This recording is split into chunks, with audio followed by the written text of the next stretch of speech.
Welcome to this tired but happy edition of GRTV News. If you buy the digital deluxe edition of the PC version of Assassin's Creed Brotherhood, you'll also get the game's soundtrack.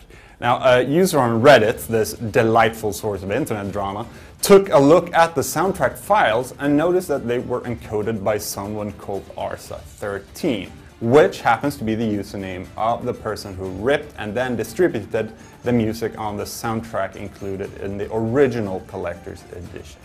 Does this mean that Ubisoft downloaded those files and are now selling them as part of the digital deluxe edition? At the time we record this, Ubisoft themselves have yet to comment on the whole thing. And some people have asked if this means that Ubisoft, or at least one of their employees, are guilty of piracy.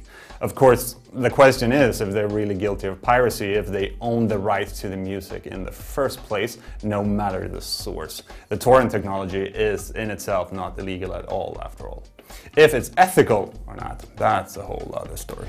Remember back in the days before Age of Conan was released and game director Gaute Gudauger, who later would leave the project and be replaced by Craig Morrison, likened World of Warcraft to McDonald's while his game was like a steak?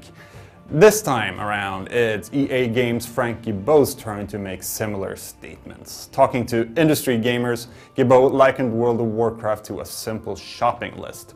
When I play World of Warcraft, you go and get your quest and you go and do your quests, but it feels more like doing a shopping list at times, he said. Star Wars: Old Republic, on the other hand, the big MMO project in the works of BioWare, is more about talking to characters, learning what's going on, investigating in it, getting emotionally attached to it. Of course it is. The other day, on the vast network known as the Internet, a picture on Reddit showed how a user had tracked a 10 out of 10 review of Dragon Age 2 on Metacritic to an employee of BioWare. Some people were upset, while others simply shrugged. Kotaku, on the other hand, didn't settle there and simply asked EA about the whole thing. Of course, the people who make the game vote for their own game. That's how it works in the Oscars, that's how it works in the Grammys, and that's why I'm betting that Barack Obama voted for himself in the last election, a senior public relations manager answered. If you're upset, rest assured that the BioWare employee in question probably got a slap on the wrist and was told to cover his tracks better next time. You may have heard something about Prey 2 already, the sequel to Human Head Studios' PC and Xbox 360 title Prey, which was originally announced back in 2008 by Scott Miller's Radar Group.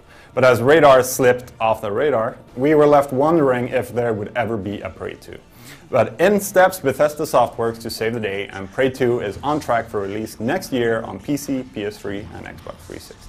VG247 is reporting that Shiloh Medan, the psychedelic shooter from the creator of Rez, will hit Xbox 360 in the UK on June 17th. That's the word the site has received from Ubisoft after the game was confirmed for June 14th over the weekend at PAX. There's no announcement yet for the PS3 version of the title. Shiloh Medan was demoed last year on Microsoft Kinect at E3 and is a spiritual sequel to Rez. And the game offers the choice between motion and control pad options as standard. The Australian Classifications Board has thrown out Warner Bros. Interactive's appeal to reclassify upcoming fighter Mortal Kombat. As before, the game still sits under refused classification, which means that the game will be illegal to retail in Australia. It's probably not the last we see of this either, as Warner Bros. Are bound to try to get the classification changed. And those were the news of the week. I hope to see you guys again next week. Take care.